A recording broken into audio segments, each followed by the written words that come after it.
to skills for a second and say, okay, how do we actually boost the skills side of what we're doing? And again, it's not complex, gang. Number one is reading. What's number one?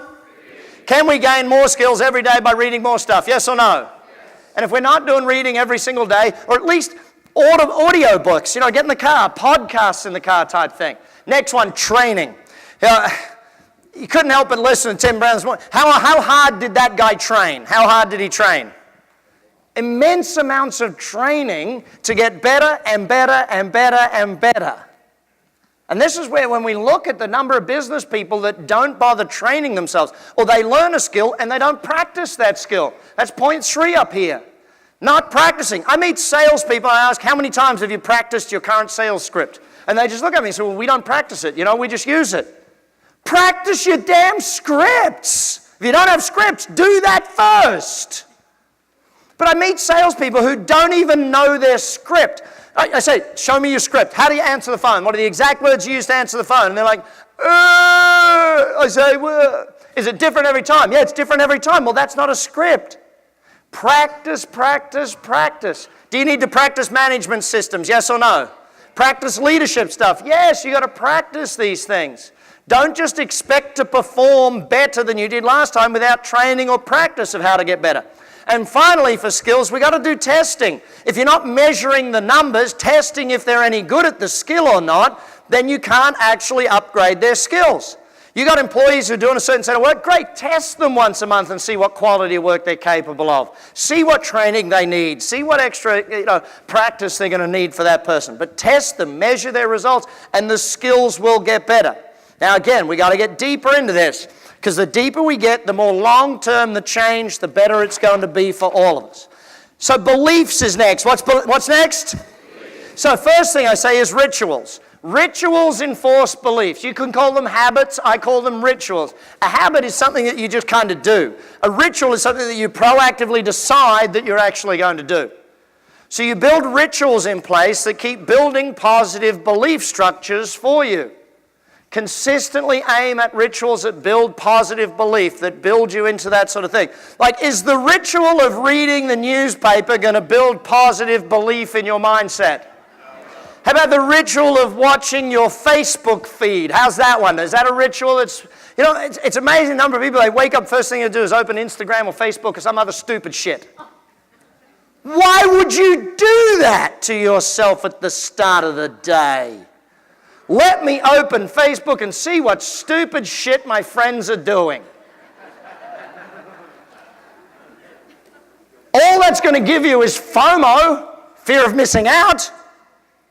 You get on, wake up in the morning, turn on an audio book or have a ritual that wakes you up in the morning to something massively positive. Wake up and read your goals. Holy shit, what would happen to your life if you did that? Your goals is better than Facebook, yes or no? Some of you are sitting there going, I don't know. You haven't met my friends, Brad. They're pretty interesting. Not that interesting. Your goals is what you start with. Rituals of what makes you successful, not rituals of what makes you annoyed with life. It's like, I can't help but wonder how we became this nation of coffee in the morning to wake us up and Xanax at night to go to sleep. Like, maybe you don't need either. Some of you coffee drinkers are going, Brad, don't mess with my coffee.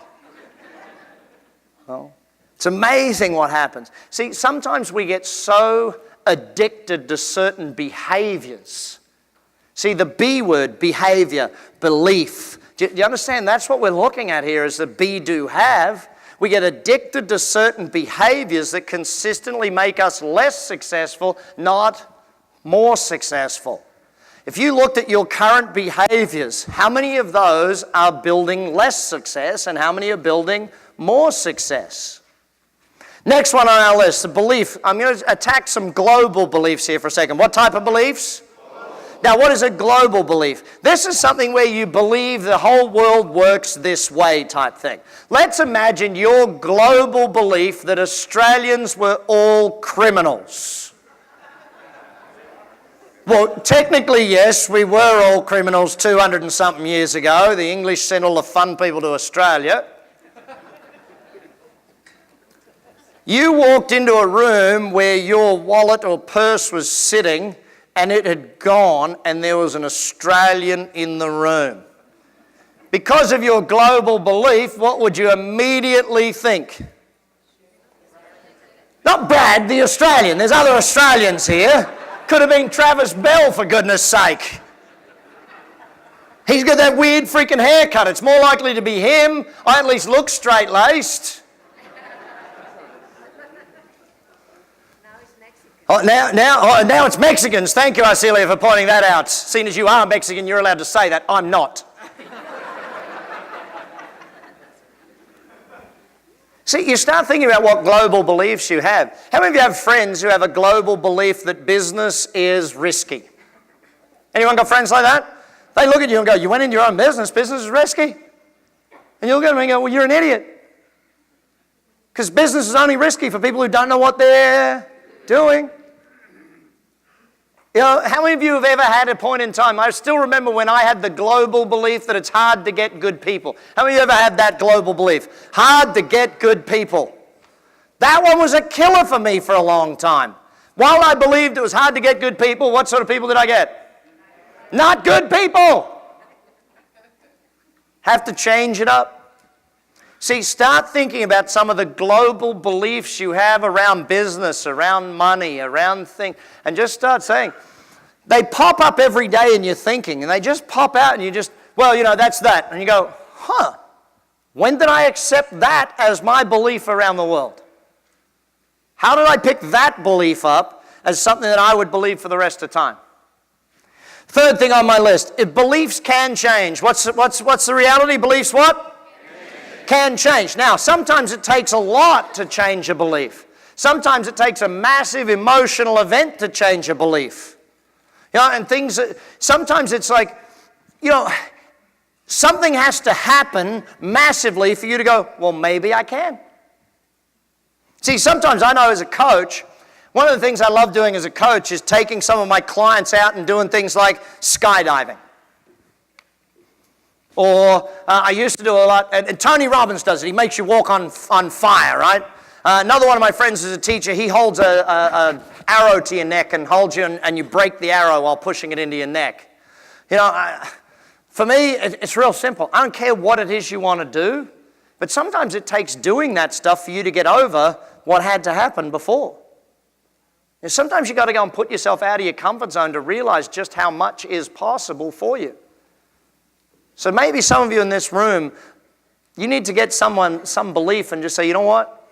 I'm going to smash that. I'm going to just go jump out of an airplane. Or I remember the one we did last. We were in Auckland, New Zealand, on the top of the tower, the Sky Tower there. It's literally 700 feet off the ground, and it's like you just jump. And of course there's a rope attached to you, but you know, you just jump and boom. My 13-year-old daughter was there with me, and she's like, I'm going to do it, Dad. Let's go do that. She said, but you go first. But here's the interesting thing. My 15-year-old daughter wasn't going to go until the 13-year-old did, and then she said, you did it? Okay, well, maybe I can do it too. See, sometimes you need to see the example of others to give you the belief that you can change what you're doing. Now, beliefs can change, both positive and negatively, by the way. You can have some amazing positive beliefs. I know a friend of mine many years ago, avid churchgoer, always at church, high believer. Massive accident happened to his family, wiped out his whole family, and he just done. If that's the God you are, then I don't want to be there. It took him 5 years to come back. You know, see, it's positive or negative. So when you look at your business, one of the biggest things about the beliefs you have about your business, the best thing for you, is that your coach believes in you more than you believe in yourself. Your coach can see what's possible for you far greater than you can. And when they believe in you, what amazingly happens? You start to believe in you. When you believe in your team more than they believe in themselves, what starts to happen? They start to believe in themselves. Beliefs can change. Sometimes it's you that has to change it, but other times it's other people that have to. And fourth point up here is you got to be proactive. You got to identify the beliefs that need changing. You got to be proactive in changing those beliefs. You got to be proactive in doing that, because if you just stay reactive, you're not going to build to where you need to be. Remember, the formula is be times do equals have. We're working it backwards and saying have equals do times be. You got to be proactive in who you want to be. What are the behaviors? What are the beliefs you need to proactively build into your life so that you can create the business, you can create the life that you want to have out there in the world? Next one on our list, we go down to values. What's the next one, everyone? Values. So the values that we have. Now here again, let's go over the 4 main points. Point number 1 with values is called culture. What's it called? In a business, the values are expressed by writing down the values, by actually saying, here is the culture of our organization.